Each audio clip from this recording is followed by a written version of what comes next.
What's up, guys? Welcome back to another episode of Behind the Facade. I am your host, Gavin J. Gallagher, and on this podcast, I explore the mental and emotional game often playing out subconsciously both in your mind and the mind of everyone else in the real estate or property investment market. The key to success in this game is to master your mindset and behavior, to take control of your thoughts, your emotions, and most importantly, your ego. Welcome to the show. Guys, real quick, if you're serious about scaling your property investments, then you need to check out my Elite Property Accelerator. Whether you are stuck on raising capital or structuring deals, or indeed just finding the right opportunity, this is the blueprint you need to take your portfolio and your finances to the next level. No fluff, just real world strategies that work. So guys, hit the link below. It says learn more, and I shall see you inside. What's up, guys? Welcome back to another episode. Now, as I mentioned in a previous episode, I have a batch of great interview guests, and I'm going to be sharing them every Wednesday for the next while as part of my new format. And today's guest is Logan Swanson, who is from the US, and is going to talk to us about off-grid land investment. This is a sector that has been quite lucrative for Logan, and it's a part of the market that is significant, that has afforded him a significant upgrade in his lifestyle from the grind of paycheck to paycheck to becoming a successful investor. And I'm sure a lot of you guys will understand the paycheck to paycheck lifestyle and like to get out of it. So some great insights from Logan today. Now, for those of you thinking that off-grid land may not be all that relevant to where they are on their journey as an investor, I would urge you to continue listening carefully, because Logan is going to share some of his insights on creative financing. And creative financing, this is an area you can never have enough of. It doesn't matter what sector of the market you're in. Ideas on how to, be able to twist it slightly, change it, tweak it ever so much, so that you're able to figure out a way to do the deal.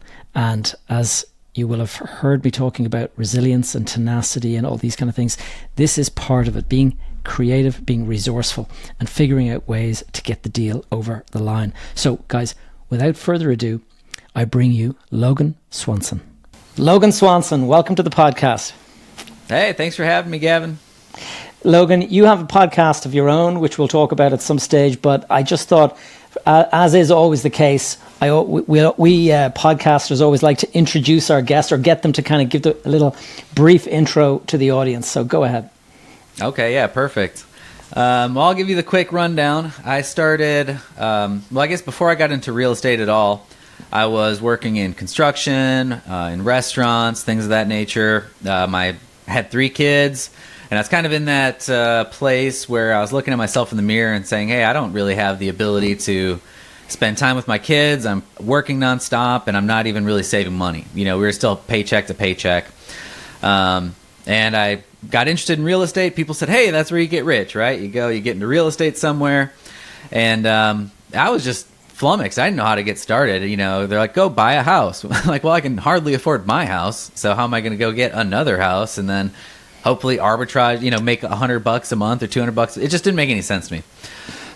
So kind of like you'd heard from Brent Bowers a few weeks ago, I learned about land investing, buying and selling vacant land. The most basic and affordable option is out in the middle of nowhere. We call them desert squares, literally 5-10 acre tracts that you can hardly get to if you try. And I did it, and it worked. I was really shocked. I was able to go procure a $2,000 zero interest loan from a family friend. And within a year, we had flipped that multiple times, buying 70, 80 acre lots to $70, $80 acre lots and flipping them for $200-$300 an acre. And really having a lot of success in a short period of time. That was about 6 years ago. We started in 2018, and a lot of that success, I think, was due to the pandemic. and a very limited amount of competition in our industry. You know, we were sending direct mail campaigns. People were getting the first piece of mail to buy their land in ever. They'd be like, I've owned this for 30 years. No one's ever asked to buy it. So it was a clean sweep, man. We were just kind of scooping them up and selling them real fast. And it went great. And then, you know, things started to cool off in the land market. More competition got brought in. And we learned over the years to just sort of develop and hone our skills and broaden our approach. So now we do not only flipping land, but developing land where we'll buy and subdivide or, you know, do some level of improvement on it. We call those forced appreciation strategies. We do funding where we can invest our money into other people's projects to flip or develop. And then we've also generated, you know, a good note portfolio. So we have that sort of passive income, hitting the account every month. And now we're just sort of looking towards the next big step for us, which I think is probably going to be going vertical, doing our first builds or, you know, maybe doing like a 5-home subdivision, something like that. But right now we've effectively just been doing land over the past 6 years, and it's been an incredible journey. You know, now we're self-employed. We have been for the past 3-4 years now, and it's a lot of freedom. It's amazing. That's what it's all about, freedom. Yeah. And tell me, Logan, just for people listening that are kind of thinking, geez, I'd like to know more, you know, because so many people will identify that moment that you're talking about where you're living paycheck to paycheck. And when you're living paycheck to paycheck, how can you save up the money in the first instance, you know, to kind of get on the ladder, we'll say. And so what did that first, you know, how did you first of all come across the idea? Like, where do you find a piece of land in the middle of nowhere? And how do you know that you're not overpaying for it? Yeah, so these are pretty fundamental in the land space, but it's not hard really at all. Like, I have a map of Texas right next to me. I could effectively throw a dart at it and hit a giant county. Most of these are very big counties here in Texas, and it's like this all over the U.S. And you just Google, you go to the website, GIS map for whatever, Brewster County, Texas, and it'll bring you up a map. And you can start clicking around to see property records and landowners and the acreage and things of that nature. And that's how we started. We would just click around, find properties that we thought we might want to buy. And that's exactly what we do now. It's a little more systematized in how we do it, but we found that that's still just the best data. So you can go get the best records straight from the county, right off the GIS map. And then as far as comping goes, you just pull up Zillow, Redfin, lands.com, any of the sort of standard listing websites. Some areas you have more access or transparency in data, others not so much. Here in Texas, for example, there's no public record of what land is sold for. So you're kind of guessing a little bit when you first start, but there's some good rules that you can operate under. If you see something listed, so say you're working in an area and you see 10 relatively similar listings, say they're all 5 to 10 acre lots with similar road access, they're flat, they have the same utilities, etc. That's your comp, yeah. Yeah, and then you usually use a multiplier. So if those are all listed at roughly the same price point per acre, I usually multiply it by 80% or 75% to determine what is not really a retail value, but like a will sell fast retail value. How can I list it, undercut every other single listing, and get mine sold before anyone else's? And that's really what I'm shooting for if I'm trying to do like a quick cash flip. Got it. And so when you say you've systemized your process a bit more, so you've taken the dart out of the decision-making process, I presume. Yeah, well, it depends on how you look at it. I'm still a big fan of darts, but really I've just bought into the darts I threw about 4 or 5 years ago. Right. So a lot of the areas that we work are just the same areas. That's kind of the benefit of... You get to know a place. Yes, exactly. So I think the biggest issue in most... this is land specific, but I'm sure it exists in a lot of different types of real estate. But if you don't settle into a specific market or a few specific markets that you know very well and have a lot of success in, then it makes repeatability and growth very difficult. I learned this kind of my second year of investing. We had so much initial success, I thought like, oh, I'm a genius. I've really cracked the... It's not. I was very lucky. It's just the time I entered. But I said, hey, let's go buy land all over the place. And we bought land in, I think, 16 states in 1 year. And boy, that was a headache. And it's still an existing headache. We are still reselling some of those properties right now. But when you're working in a single market or a small market, you can use the same title company, the same surveyor, the same broker, the same title. Everything is just sort of duplicable. Yes. And then also your buyer's list. So the people that you're marketing to, you can build over and over again. So you're marketing to the same people when you do acquire a property. So it makes the disposition cycle much quicker. And if somebody was disappointed on a previous purchase, you can go back to them and say, listen, I know you were disappointed on that one. We have another one that's perfect for you, and all that kind of thing. Yeah. Yeah, exactly. And then especially when it comes to comps, like your last question, how do you know what something's worth? Well, you know if you've sold land in the area over and over again. Yeah. And that's, again, kind of allows you to be very competitive. When you aren't familiar with an area, you have to be conservative on your acquisition price. If you're very familiar with an area, you can be a little more forward with your acquisition price because you are much more confident not only at what it'll sell for, but at what speed it will sell. And whether or not there was one or two buyers or whatever, or bidders, yeah. Yes, exactly. So that's really the biggest jiu-jitsu move, is just get some gray hairs, stay in the industry long enough, stay in an area long enough to become an expert there. Yeah. There's a lot to be said for it, all right, for sure. And tell me this, you mentioned that it's kind of cooled a little bit. Obviously COVID, people were all talking about buying, away from the city and having kind of the freedom of location because they can go and dial in remotely and things like that. I can see that being attractive, but presumably when you're buying land that's kind of off the grid, is it easy to get access to, the utilities and things like broadband? What's it like in terms of connectivity? Yeah, so we operate with a lot of different property types, but yes, in the recreational area where you are kind of out in the sticks, utilities, you're not going to have them. And that's kind of the benefit, right? It's like you don't really want... you don't want cell reception. You would say that, but... So one of the big benefits right now is Starlink. You can get high-speed internet pretty much anywhere. That is the big issue. So if people are asking about that and you're selling them a recreational property, boom, there you go. You go get Starlink.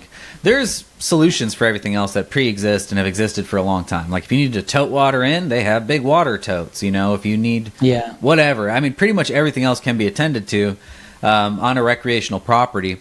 And even down to like all the science behind building off-grid homes, which we've sold properties that folks have gone and built like really off-grid homes. Like it's not connected to nothing. And they love it. There's a lot of really unique and cool solutions out there for doing all of that stuff. It's really fun to really kind of you could build a one-off house that's kind of, 100 miles from the nearest town and really, you've got solar panels or something like that in order to fire it up. Interesting.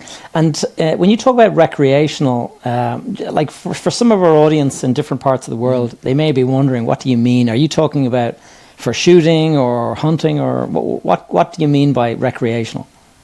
Yeah, it's for really any activity that plays to your inner child out in the middle of nowhere, right? So that could monster be trucks. Hunting. Yeah, hunting. Well, yeah, ATVs, dirt bikes, hunting, fishing, camping. Climbing. Like I have this kind of steep 5-acre property in Colorado that I'm selling right now. It's almost mountainous, kind of rocky, cliffy. And I had people interested in buying that just to go climb. Like, I have my own dedicated climbing spot. I can make a base camp at the bottom. And so, anything that's fun, outdoorsy. I'm trying to think. Photography. I've had people interested just for photography. Bow hunting, like setting up a bow archery course. Any of those things. So go have fun in the middle of nowhere. That's what recreation is. And is there an average size that you buy into, or is that completely random? What would people be looking for? Is it 10 acres or 100 acres, or what's the kind of land size? Yeah, so it really comes down to any property is going to have a buyer. Okay, but you need to identify who that buyer is and what their needs are.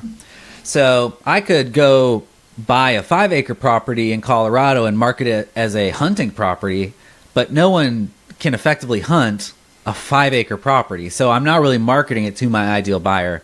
Yeah. So, I mean, if you're trying to sell a property and it's a hunting property, you're going to need hundreds of acres to really make it worth it. But a lot of land that we're selling is really more of a launching point for other activities. So you would say it's like access to, if you're buying a 5-acre parcel and it's near big state parks or big federal parks where you can go hunting or you can go camp or you can do all these other cool things. Well, maybe somebody who's coming in from New York will fly in, stay on their 5-acre property, and then sort of have access to all these other activities out there. So as far as specific size is concerned, there's no hard or fast rule. It's always like, okay, you know, who is the ultimate buyer for this property? Do they exist? Am I able to market to them directly? And you'll probably make a sale, especially if you're willing to be flexible with owner financing and some of those things you talked about with Brent a few weeks ago. Yeah. Well, let's get into that. In terms of financing, I mean, when people are talking about financing stuff, a lot of the time, what makes a deal doable or not is whether there's an income stream. And obviously, if you're buying a property and you're renting it out, you've got the income to come in to fund your interest. In the case of raw land, obviously, that's a different story. So is it really just down to a person's ability to make payments? And if they miss one, you can step in and take back the land? Or how do you do your financing deals? Yeah, so if I'm selling on finance, yeah, so I guess the sort of the overarching question here is land is a different asset, right? If you're looking at a rental home, you can have sort of I don't know if anything's passive. I don't even like that word. That passive stream of income. Yeah. But at the end of the day with land, you sell it. You know, if everybody makes their payments the way they ought to, then you're deeding it over and you're back in the market trying to go find something new. So there's no like long-term passive income stream, or I should say permanent. It can be long-term. Unless you get really creative, and I'll go into that here in a minute. But as far as like, okay, I own a piece of land and I am trying to sell it in today's market, which is kind of slow.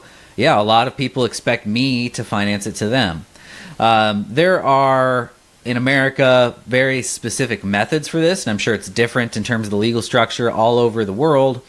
But in the U.S., depending on price point, I'll operate on what's just called a land contract and a promissory note, which means, hey, you pay me this amount every month with a detailed default procedure in case you stop making payments.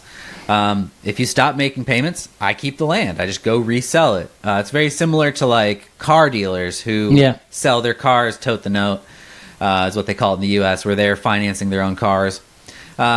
But if you make all the payments, once they're all paid, I deed you the property. Very simple.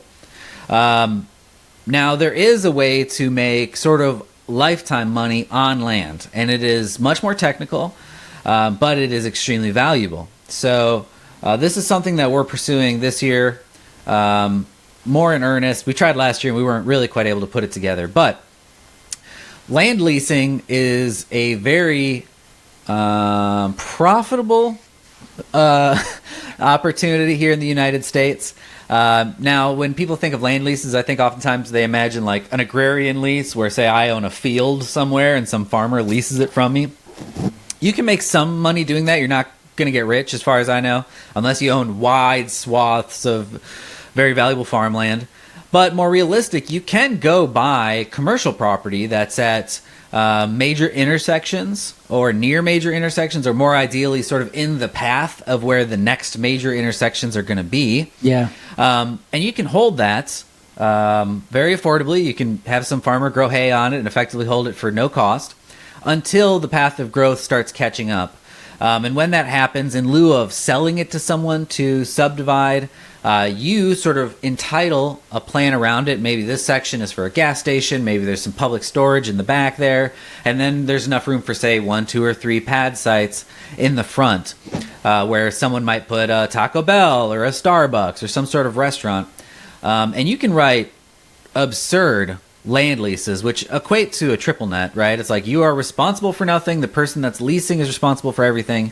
And it's not uncommon to write those for 20, 30, even up to 99 years to certain entities where you're doing that as passive as it gets, right? These folks are just throwing you money. They come in, they build the building, they do the infrastructure, and it's your land.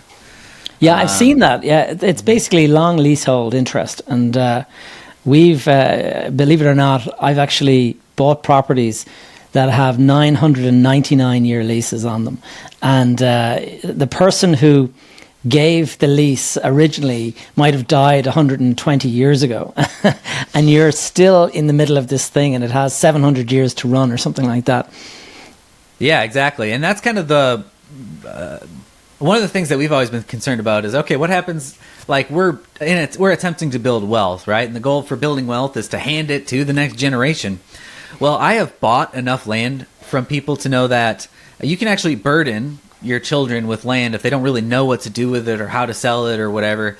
Yeah. But if you're handing them active leases that will run for half of their life, that is extremely valuable. Yeah. So if I manage to sculpt, one land lease each year until I die, my family is set for generations, if I've done it effectively. Yeah. So that's kind of unsung and not really well mapped as far as in my world. Maybe somebody out there's done it and I don't know how, but I've been trying to sort of invent how I could make that a repeatable structure in our area. And tell me this, you mentioned earlier that there's some very creative ways. Is that what you mean when you talk about very creative? Yeah, especially when you try to do it without actually putting money into it. One way to do that is go get a commercial property, like I'm saying, under contract somewhere. It is very common in the United States, and I don't know if it's like this elsewhere, but you don't just get that under contract and go buy, say, a big commercial property like that next week. Typically there's like a 3 to 6 month process term, yes, where you're going to go through and get your approvals done. You're going to go through entitlements before you finally close on that property to make sure that your vision for the property is going to be acceptable to whatever the local municipality is with governing authority. So that is what we call like a paper development in our industry, where you can go and actually add a ton of value to a property just by getting it through the entitlement process and then listing it.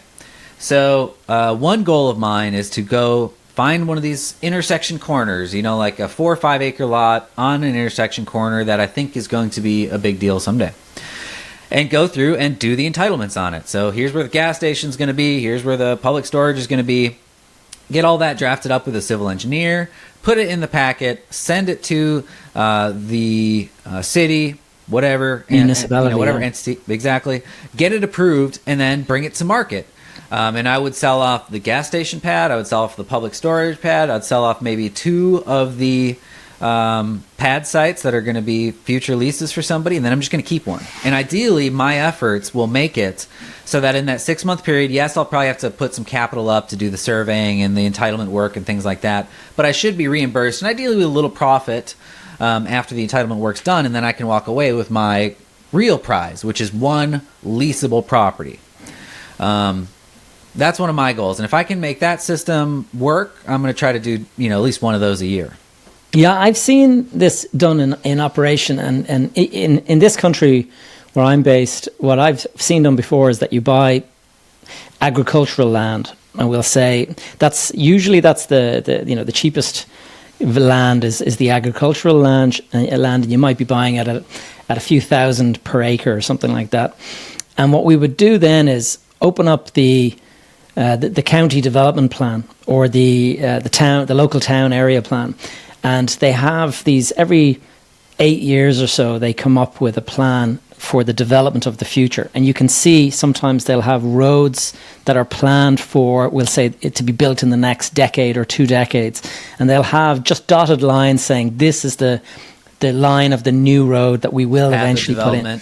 Yeah. And so you can theoretically, if you're in the right place, and if you're not unlucky enough that they decide to change the path to a different location, you can buy something and just rent it to a farmer and have that farmer paying you for years. And then when the road is suddenly built and then the land gets rezoned, because now you actually have a road and you have services coming off the road, whether it's electricity, water, sewage connection.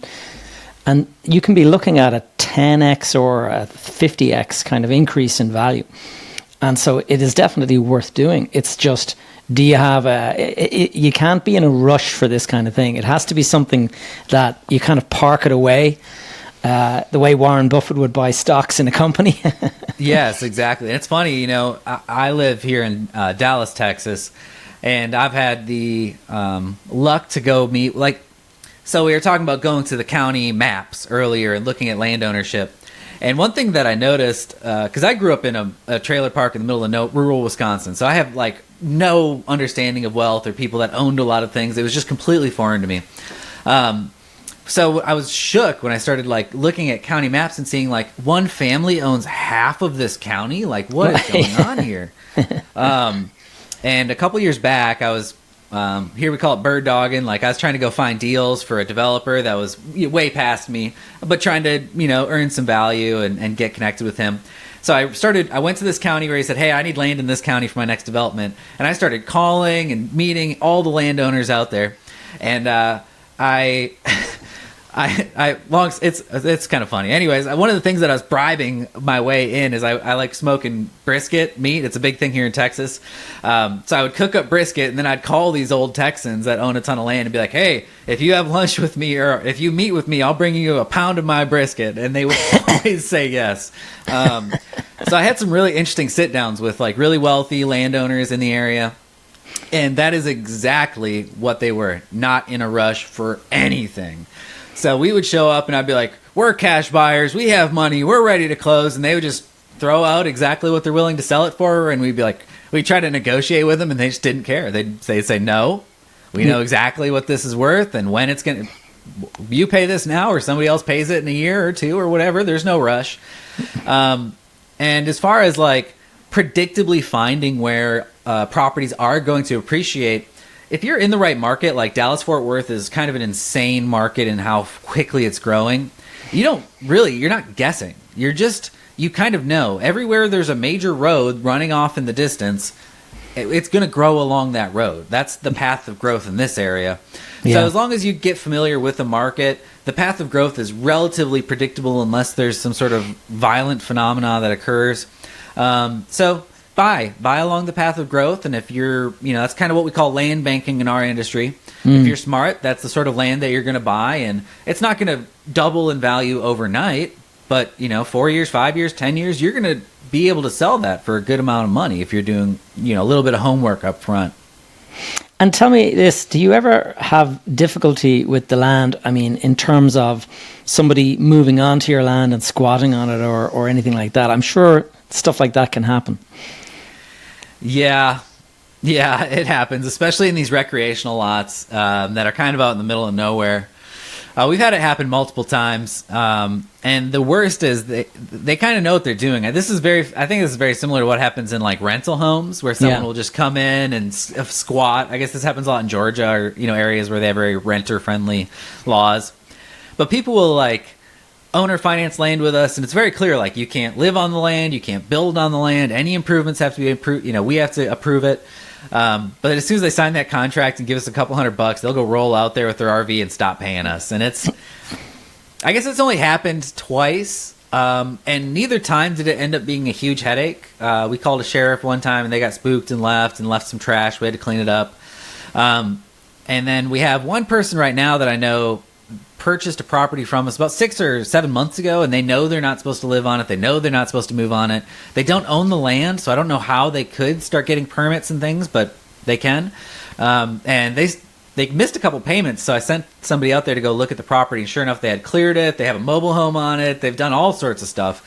So if they default, it puts them in an uncomfortable position, because I could technically come off of get everything, all the improvements that they've done. Yeah. But for me, it's just, I don't want to do that to somebody. I don't want to kick someone off their land that they're living on. So it's just really, really uncomfortable and unfortunate when it does happen. But luckily, fingers crossed, it's never been a crisis for us. I have heard nightmare stories, but we have not had to deal with anything terrible directly. Other than we bought a property we didn't know had used to be a gas station, so it had underground storage tanks on it. That was kind of a nightmare, but nothing too bad. All of it was pretty easily dealt with. You just have to be creative, And Logan, we were talking about the fact that there's been a bit more competition, and obviously you and Brent coming on a podcast like this and talking about how great land is, you're kind of inviting competition in some respect. Can you just tell us, what are your longer term, what's what's the future look like for your business? What are you trying to achieve, like in terms of a runway into the distance? Yeah, so I would say there's a lot more competition in one specific aspect of land investing, which is flipping, which is, people trying to get rich overnight. I'm going to go send out some mailers, acquire land, sell it for 20 times what up, and there's a lot of people out there that have education, some courses around it that are trying to motivate that sort of activity. But really that's only one way to invest in land. We kind of already talked about land banking, kind of just buying something, maybe even close to retail and holding on to it for a while. But there's also a lot of opportunities. We fund land deals, so I'm no longer very active in acquiring land, like doing that sort of mail over and over again system. We'll go back to the counties that we know when we feel like we have bandwidth to, but a lot of times people are just bringing us deals that they want us to fund or help them develop, etc. And in that arena, it's actually the opposite. We have more deals than we have funding for. So, one opportunity would be people can open their own funding companies and help make a lot of these projects successful, or work with someone like us. Say somebody had a lot of capital and they wanted to deploy it, but they don't know enough about the industry or know enough about underwriting to know how to do it successfully. Sure. They could talk to us and we could assist them in doing it. But the other options there's a lot of them out there. One thing that I think is there's very little competition in our sector, which is kind of causing some people to feast where maybe they shouldn't be feasting. But we in the land space generate a lot of notes. So people that are buying land on a note, this note is secured by the asset, the land itself.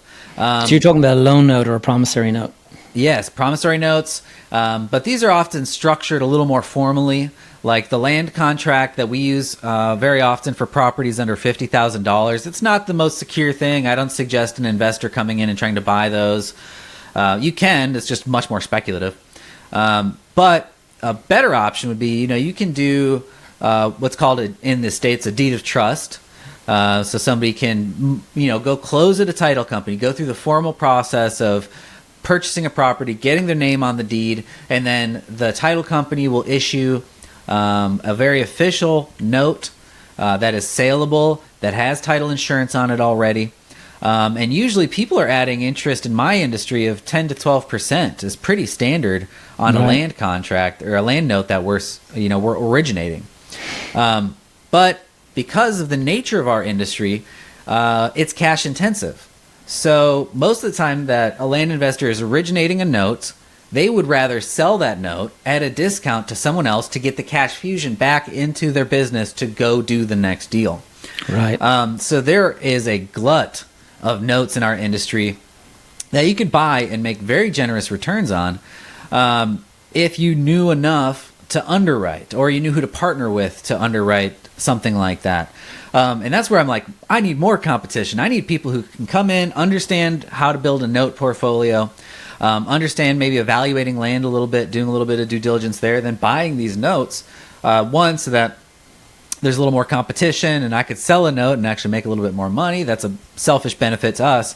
But also it's just really undervalued. People could go and successfully invest in notes alone. So just to make great returns. For the guys that are listening that maybe are a little confused by this, what we're talking about here is buying the promissory note, which is just a piece of paper, but the piece of paper has on it the obligation of somebody to pay you every month, we'll say interest payments. And if they miss an interest payment, that gives you as the note holder the ability to go in and step in and take the land off of them, essentially. Mm-hmm. Yeah. Yes, exactly. And, the benefit to that, especially if you're working with certain land sellers like myself, oftentimes we'll write into the agreement that we will resell that land for you in the case there is a default. Right. So it's a very good business. And it's not really, I would say, scary or unsafe. I think it's very well secured as long as you know how to evaluate and comp a property. Yeah, as long as you're not overpaying for the property, then the note should always be worth less than the market value of the land. Right. And then there's just, you make sure that whoever originated the note did some level of due diligence to make sure that the buyer can afford the note. that they've collected enough down that buyer is fully invested in the property, and typically they run very smoothly. There are some red flags, like maybe somebody put $1 down, and their note is that's not a safe note, right? But if someone or the dinky, down, as we called them in 2008, the dinky loans, the double income, no kids. Yes, exactly. And then the what is it? There was different acronyms for people who had no job, no income, no prospects, and yet they still went out and borrowed tons of money. Yeah, and if you're talking about recreational lots, like that is a lot of our buyers on the recreational lots, especially since some people try to I don't know, it's kind of sad. Like home affordability has gotten so bad in the U.S. that a lot of people are looking at what's supposed to be like a vacation or a recreational property, and they're like, if I could just go live in an RV out there and stop paying, $1,500 a month for a single bedroom apartment, it's worth it. So a lot of people are looking at our recreational properties and thinking like, hey, maybe this is my card out of the rat race. Yeah. And I can still do my digital work because I have SpaceX. Like, you can go in the mountains of Colorado and still do a 9-to-5. Remotely. Yeah. It's interesting.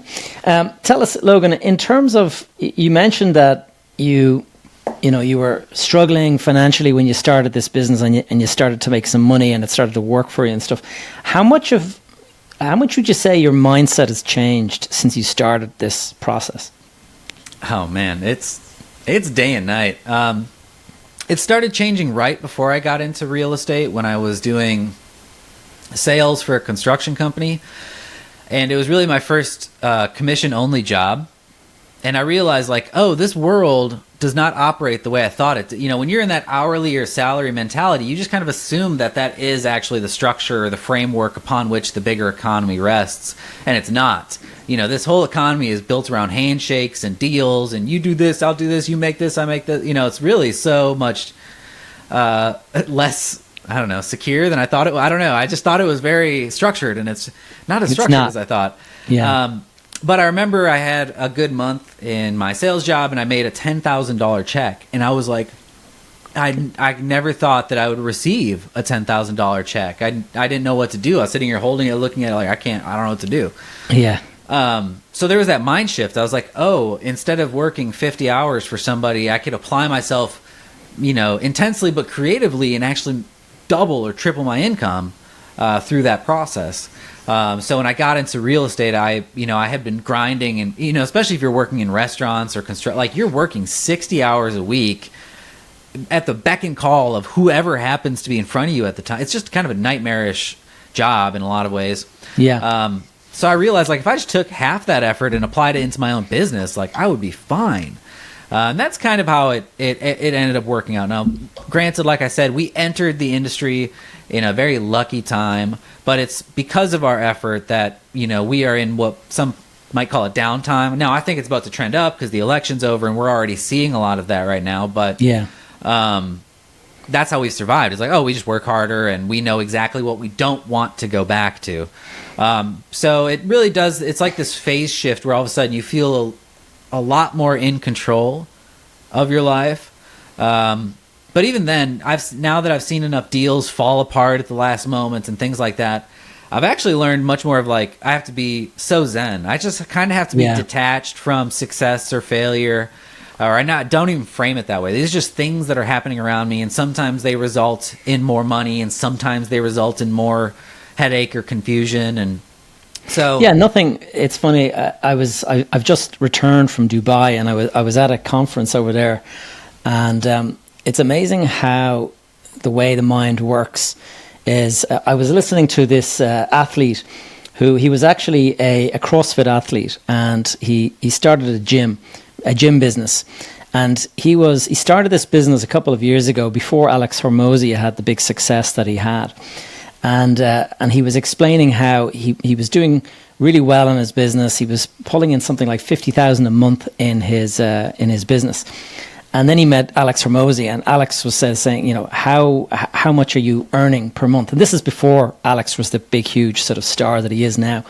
But he was like, I'm doing 50,000 a month, and Alex was like, oh, that's nice. It's like, as in, that's really cute, and he's like, wow, how much are you making?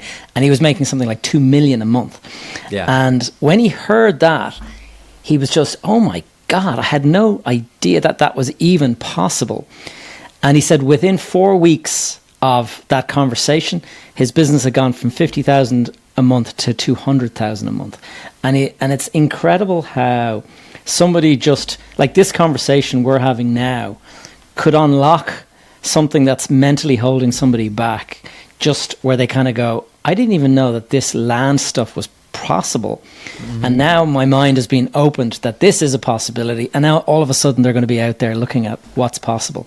So it's it really is incredible. And you'd think once you explained your story and your success, or not even success, like I don't even say it, like whatever, just my phase shift, my mind shift, that it would then evoke the same thing from somebody else. And it doesn't necessarily, because I thought, like, I come from a big family. We weren't we were pretty poor growing up. So my thought was like, okay, I'm going to go figure this real estate thing out, and then I'm going to bring it back to my family, and I'm going to show my brothers how to start and take care of their family and all this sort of stuff.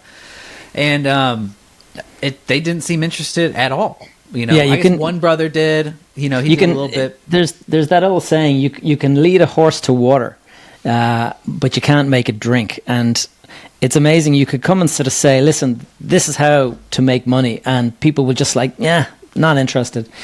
It's interesting. Yeah, and that's kind of frustrated me too, because I have occasionally I'll do one-off sort of like coaching, like I'll guide someone through setting up a land business. And I would always just be so confused at the lack of like excitement and motivation. I was like, man, I would have killed to have somebody explain this to me. Yes, dude. Yeah. Instead, I'm like, I had to learn every lesson the hard way. I had to lose money here and lose money there. And these folks are just getting, for I think I've charged like a few $1,000. I'm not there to make money, right? And giving them all this insight and my contracts and unlimited access to me to help them. And they would get bored, and kind of disappear. And I just like, it would really confuse me, because I worked so hard to, like, I found someone who was interested in, a family friend who was interested in real estate and had rental homes, and then I had to actively pursue them and sit down with lunch and like keep forcing myself in front of them to have lunches to learn, and then I had to dig through all these podcasts. I had to keep pushing and pushing and grinding to finally get enough knowledge to take action. And other people, I'm handing it to them, and they're just. Do you know what it is, though, Logan? What's interesting, I've seen this before, is that if you try to be, generous and magnanimous and give somebody something for free, they don't value it. And if you turn around and slap a $20,000 price tag on it, they'll be completely listening in so intently. They'll be taking notes and everything. And it's amazing how the exact same thing with a zero price tag on it just devalues in the mind of the person receiving it. Yeah. And even then, like, I do this thing in my, like, my social media network. There's a bunch of land investors that are all on Facebook and things like that. And once every 2-3 months, I'll go into these Facebook groups and I'll just say, hey, I'm willing to take 10-15-minute phone calls with anybody, help you solve any aspect of your land business. And maybe I don't know the direct answer, but I'll brainstorm it with you. Like, we'll try to figure it out together. And my phone will light up. I'll have 30, 40, 50 calls in a week where I'm sitting here just trying to help anyone in their business overcome whatever their current obstacle is.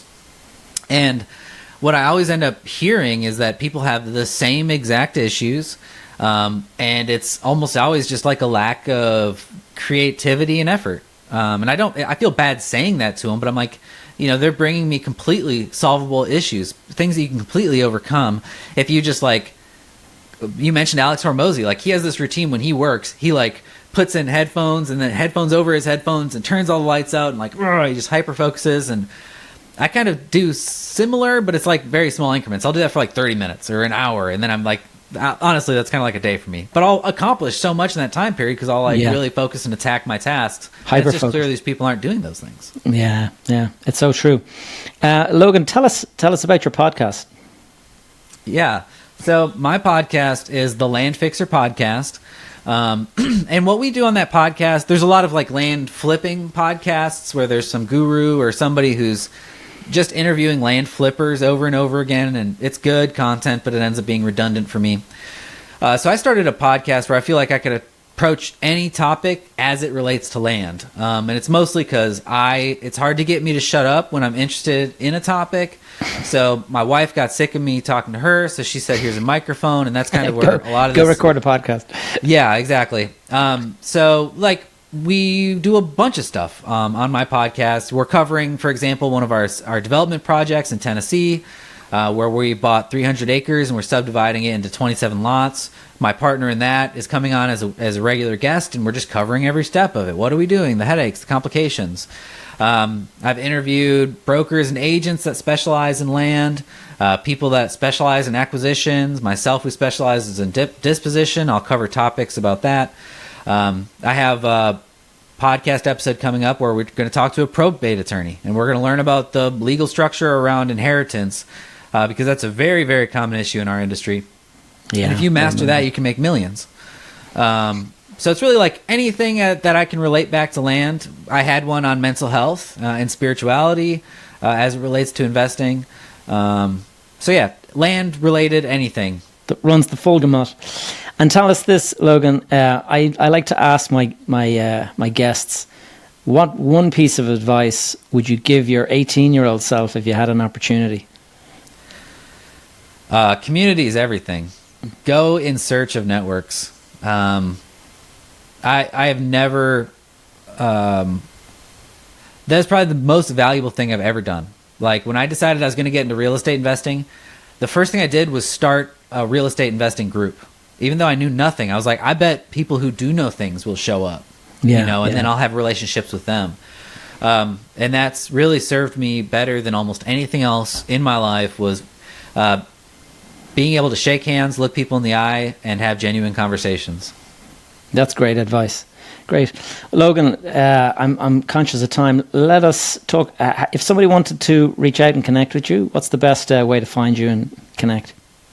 Yeah, just go to thelandfixer.com, thelandfixer.com. That'll take you to my website, my podcast, a bunch of stuff there.